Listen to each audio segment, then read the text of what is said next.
Hello and welcome to our podcast, Thriving in Higher Education. My name is Dr. Yvette Myrick. Please just call me Yvette. And my name is Dr. Estelle Young, but please just call me Estelle. So happy that you are here with us today. So today we're just going to talk about a few tips on meeting and exceeding expectations. So we had a podcast already where we talked about this topic, and today we just want to share some tips. We're not going to go over all the tips. If you get a chance, please read our book. There's more tips about meeting and exceeding expectations in the book, but we want to just talk about maybe two or three tips, and this gives us an opportunity to expand a little bit and talk about the different tips. So we're just going to cover a few, but please feel free to read the additional tips in our book.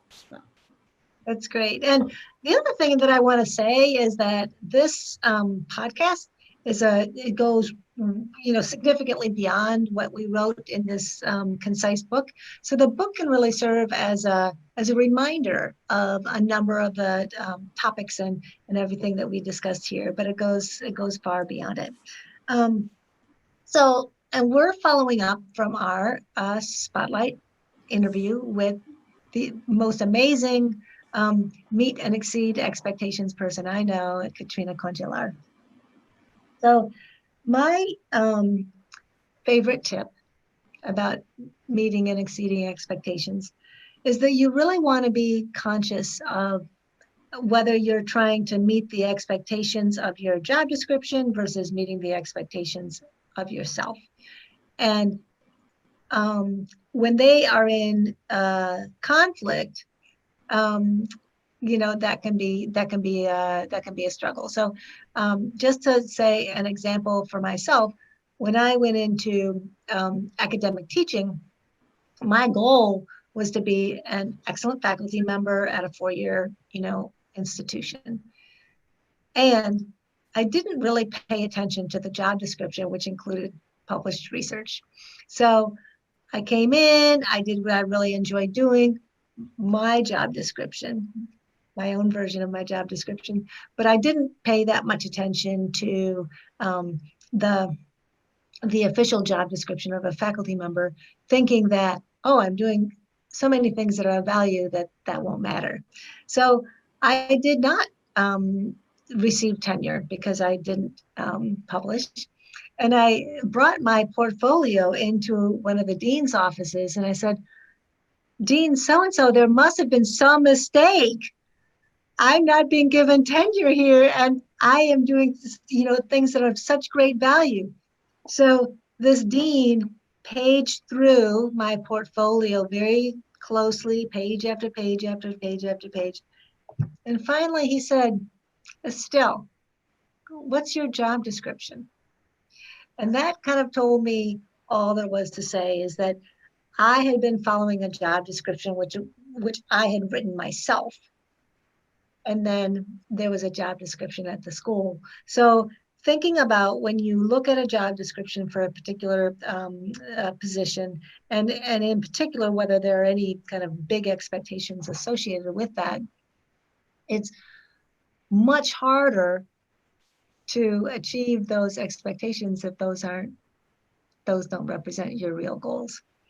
Um, so Yvette, do you have anything you want to say about expectations? Mhm. What's most meaningful to you? Sure. And that's a great example, Estelle. I think in higher education, I'm sure a lot of people heard that, what is it, publish or perish or something like that, where if you're not, it's that pressure on you to be published and to get something out, either a book or an article or something like that. And that's sometimes a major thing. It's not as easy as it seemed like, oh, get a book published or publish an article in a peer-reviewed journal. And that actually leads me to one of my favorite tips, and that's the tip on creating milestones. Start with a goal, but then create a milestone to reach it. So if you have that pressure on you to create a book, start with milestones in between. And that's exactly what we did with our book. We had milestones. We created a blog. It wasn't like we sat down, we're going to write a book. And actually, we were surprised by how many pages it was. It is like we looked at it once it was published. It was like, wow, we have about, what is it, 190 something pages in our book. So we didn't start by saying we're going to write a book. Yeah, it's almost 186. We didn't say we were going to write this book that's going to be over 180 pages. We had milestones. So if you have a goal in mind that I need to be published, if it's for my career or my own pleasure, I want to publish a book, start with a milestone. So what we did was to create our goal of doing a book. We had a blog, and the milestones that we created articles, and we created articles about tips and spotlights and things like that. So, and then we had monthly milestones that we will reach. Okay, each month we need to do a spotlight person, and then we need to do tips, and we need to do this, and we need to do that. So those were the milestones that we created. And then that was toward helping us reach our goal of writing a book. So I would just suggest, if you have this goal for yourself, what are some milestones to help you to get to that? Like stepping on stones along the way to get to your goal. So if your goal is up here to write a book, then what are those milestones that you're stepping on, getting up there toward reaching your goal? So that was one of my favorite tips in that area is whatever your goal is in life, it could be a personal goal that you have. Some people have a goal of exercise, and I want to, exercise for whatever reason you want to exercise, and then do that every week. I'm going to do a half an hour exercise, or I'm going to go walking or something like that. So if you have a certain goal that I want to lose or gain 10 pounds, whatever it is you want to work on, then what are those milestones you have towards reaching a goal? So that's one of my favorite things in the book is, we can be overwhelmed by these big goals that we have, and just take that pressure off yourself by doing milestones. So, yeah. So, Well, thank you. I tell you what, Yvette, I have seen you with that milestone method achieve, you know, exceed expectations. So there was one time when you were telling me about there's a group you belong to that had an annual presentation to a high school, and they had maybe three parents, very few parents um, participated.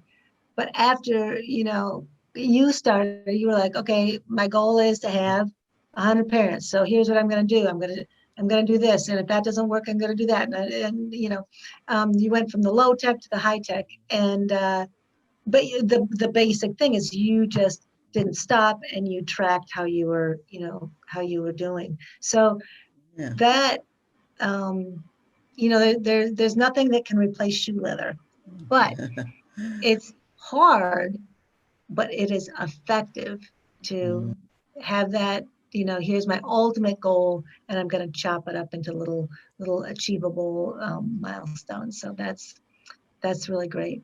yeah. um, And Estelle, but yeah, thank you for bringing that up, because sometimes when we have a goal, that's so important to realize that sometimes we don't always reach our goal. But rather than giving up, like I could have just said, oh, this event didn't go off that well, let's just never do it again. But no, it's like, okay, that's a learning, it's a teachable moment. What can we do differently?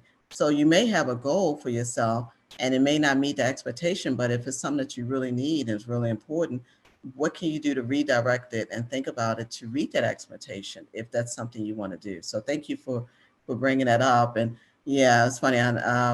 When we did that, it was about finding money for college, and we did it at high school, and we had volunteers from my women's group to show up. We had more volunteers than we had parents show up. So, but yeah, you don't give up. So you just keep on going. So thank you for bringing that up. Yeah, it's a good point about sometimes we don't always reach our goals, but we don't give up on our goals. If that's something we really want to do, we don't give up. So thank you all. I appreciate you taking the time to join our podcast and talk about meeting and exceeding expectations. We hope that this really helped. And remember, I believe in you out there. and I believe in you. Thank you so much for Thank, joining us today. thank you.